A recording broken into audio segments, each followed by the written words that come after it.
खुश रहने के लिए दो चीजें अपनी लाइफ में कंपलसरी कर लो।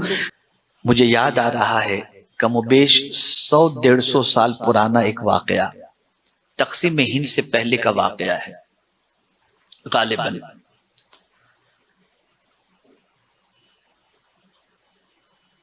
यूरोपियन कंट्रीज से किसी एक कंट्री से एक कपल हिंदुस्तान आया, एक होटल में उन्होंने क़याम किया और उसके बाद मुंबई की सरजमीन पर मुख्तलिफ इलाकों का उन्होंने दौरा किया, विजिट की और सब अच्छे अच्छे इलाके देखे, घूमने के इलाके देखे।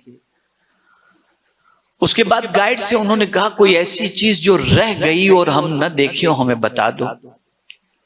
तो उसे एक झोपड़पट्टी के बारे में गाइड ने बताया कि ये झोपड़पट्टी एशिया की सबसे बड़ी झोपड़पट्टी है, वो तुमने नहीं देखा।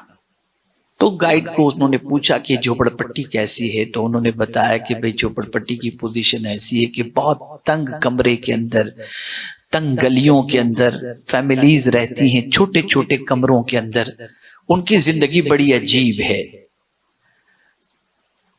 तो शौहर ने कहा मुझे नहीं जाना, तो बीवी ने कहा नहीं मुझे जाना है, कहीं मेरे दिल में ये हसरत न रह जाए कि मैंने क्यों नहीं देखा। गाइड के साथ बीवी चली।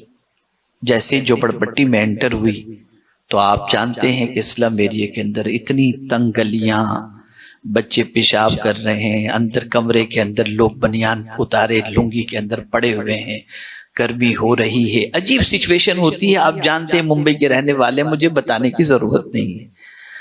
अब वो औरत गलियों से गुजर रही है तो देख रही है किसी का चेहरा उतरा हुआ है, किसी का चेहरा कैसा, पर्दे तो अभी गर्मी की वजह से लगे हुए नहीं, तो घर खुले हुए हैं और सब। एक घर की पोजीशन ऐसी थी कि वहां एक खातून मुसल्ला बिछाकर नमाज पढ़ रही थी, पर्दा थोड़ा सा हटा हुआ था। वो औरत जो क्रिश्चियन थी वो वहीं खड़ी रही और सोची जरा ये नमाज पढ़ ले तो मैं इससे कुछ पूछूं। गाइड से कहा कि ये फ्री हो जाए तो मुझे इससे कुछ सवाल करना है। कहा ठीक है।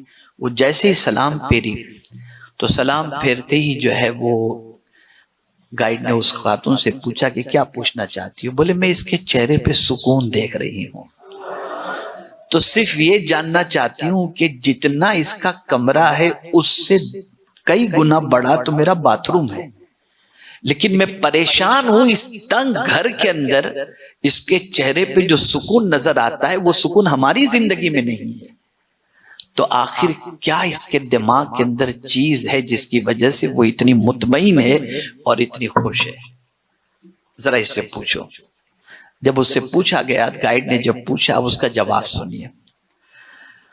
वो कहती है देखो ऐसा है कि बंगलों में भी अगर कोई रहे तो भी उसे मरना है, फ्लैट में रहे तो भी मरना है, और मैं झोपड़े में रह रही हूं मुझे भी मरना है।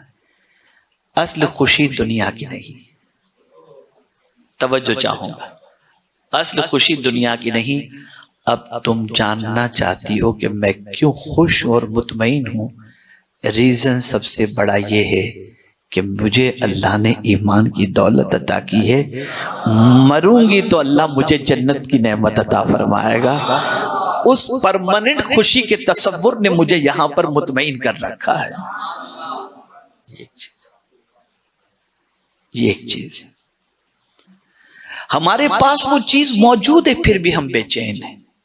हमारा दिल इन दुनिया की चीजों में लगा हुआ है, इन दुनिया की अशिया में लगा हुआ है। इसकी मोहब्बत इतनी घिर चुकी है कि ये मिले तो खुश और न मिले तो खुश नहीं। खुश रहने के लिए दो चीजें अपनी लाइफ में कंपलसरी कर लो। जैसे हो अल्लाह का शुक्र, एक चीज, और जो हो उसे एक्सेप्ट करने की आदत रखो। जहां आपने आर्टिफिशियल चीजों से जो नहीं हो उससे शो करने की आपने कोशिश की, जिंदगी में कभी आप खुश नहीं रह सकते।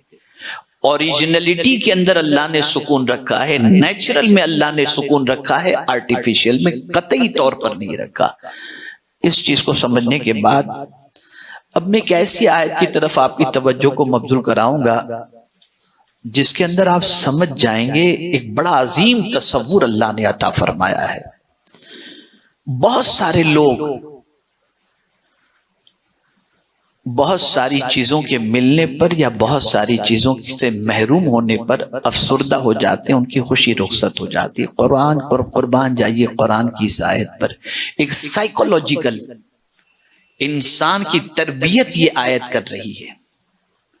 और उसमें भी हजरत इमाम जाफर सादिक रदी अल्लाह तआला अन्हु का एक कौल जब मैं आपके सामने पेश करूंगा तो मैं ये समझता हूं कि आज की महफिल का मकसद इंशाअल्लाह अज़ीम किसी हद तक कामयाबी से हमकनार हो जाएगा। मकसद जो है आयत लिकैला तासौ अला मा फातकुम वला तफरहू बिमा अताकुम, एक अजीम तसव्वुर कुरान दे रहा है, एक अजीम सोच कुरान दे रहा है। क्या सोच है? कुरान कह रहा है इसलिए कि गम न खाओ उस पर जो हाथ से जाए। मिसाल के तौर पर पहले अरबपति थे, अब हमारी पोजीशन ये हो गई, इस पर गम मत खाओ। क्यों? मैं इसका रीजन बताऊंगा। जो कुछ तुम्हारे हाथ से चला गया उस पर गम मत खाओ, और इसी के साथ साथ और उस पर भी खुश मत हो जाना जो तुम्हें अल्लाह ने दिया है। दोनों चीज कितनी अजीम कितना अजीम पहलू है। जो चला गया उस पर गम मत करो, और जो है उस पर खुशी मत बनाओ। तवज्जो चाहूंगा, एक ऐसा कानून कुरान दे रहा है जिस कानून को इंसान समझ ले तो मैं समझता हूं कभी उसकी जिंदगी में अफसुर्दगी, अपसेट और गमगीन होने का मामला नहीं हो सकता। जो चला गया उसका गम मत करो, और जो है उस पर खुशी मत मनाओ। इसकी तफसीर में इमाम जाफर सादिक रदी अल्लाह तआला अन्हु फरमाते हैं जो गया उस पर गम क्यों नहीं करना चाहिए? इसलिए कि तेरे गम से पलट कर वो वापस तो आने वाला नहीं। तेरे गम करने से वो वापस तो पलट कर आने वाला नहीं, तो क्यों गम करता है? जो जाना था गया, और जो तेरे पास है उस पर तू खुशी भी मत मना, इसलिए कि मौत इसको तेरे हाथ से छीन लेगी। जब मौत आएगी तो तेरे पास जो भी है वो सब मौत तो छीन लेगी, तू लेके तो कुछ भी नहीं जा सकता। आदमी कहता है ये मेरा बंगला, ये मेरी गाड़ी, अल्लाह फरमाते तेरा है तो लेके जा कब्र में। पता चला कुछ भी हमारा नहीं है, कुछ भी हमारा नहीं है। जो कुछ है वो अल्लाह का दिया हुआ है। अब आदमी कंफ्यूजन का शिकार हो जाता है कि यार फिर क्या, कैसे जिंदगी गुजारी जाए, खुश कैसे रहा जाए। बस एक हदीस अर्ज करता हूं, और मैं समझता हूं कि अगर इसे आपने जहन में महफूज कर लिया ना तो इंशाअल्लाह रब ने चाहा तो दुनिया में भी खुशी मिलेगी और आखिरत में भी खुशी मिलेगी। रसूल आजम सल्लल्लाहु अलैहि वसल्लम फरमाते हैं तुम्हें खुश कब होना है? हाय हाय सुभान अल्लाह, तुम्हें खुश कब होना है? हुजूर फरमाते हैं इज़ा सर्रत का हसनतुक, जब तुमसे नेकी हो जाए तुम खुश हो जाए। एक खुशी का दस्तूर सरकार ने अता फरमा दिया। और तुम्हें गम में कब गिरफ्तार होना है? फसाअत का सय्यअतु, जब तुमसे गुनाह हो जाए तुम गमगीन हो जाओ। खुशी हो जाए, नेकी हो जाए, खुशी मनाओ। इसलिए कि नेकी ऐसी चीज है जिसका फायदा दुनिया में भी मिलता है और आखिरत में भी मिलता है। नेकी इंसान के कल्ब को मुतमईन करती है। गरीब का माल खाने से सुकून नहीं, गरीब का पेट भरने से सुकून मिला करता है। आप अल्लाह का जिक्र करेंगे तो सुकून मिलेगा, गाने में सुकून नहीं है।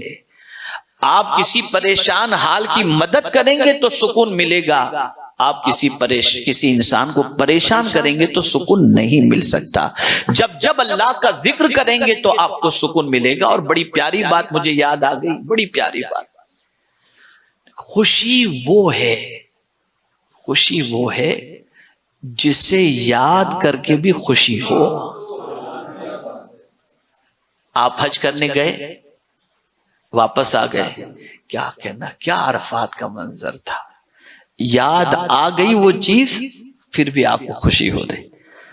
यानी वो काम जिसके करने के याद आने पर भी खुशी हो, हकीकी मानों में वो खुशी है। तो ऐसा काम इंसान दुनिया में करे ही नहीं जिसके करने का याद आते ही अफसोस हो, मैंने ऐसा क्यों किया। ऐसे काम करो कि जब वो काम भी याद आ जाए तो तुम्हें खुशी नसीब हो जाया करे। यह सबसे अहम खुशी है, यह सबसे अहम खुशी है। मैं ये न करता तो अच्छा था, लेकिन मैंने ये किया।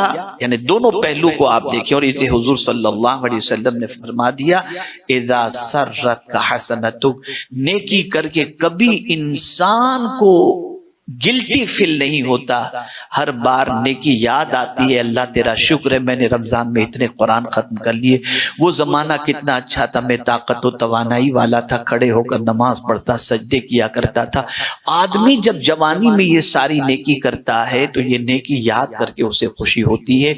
मुझे अफसोस के साथ कहना पड़ता है कि बहुत सारों की सोच गुनाहों की वजह से इतनी खराब हो गई, इतनी खराब हो गई, इतनी खराब हो गई कि अब वो गुनाह को याद करके सोचते हैं वो कॉलेज लाइफ के गुनाह कितने अच्छे थे यार जवानी में, अब तो देखो कितना टेंशन हो गया।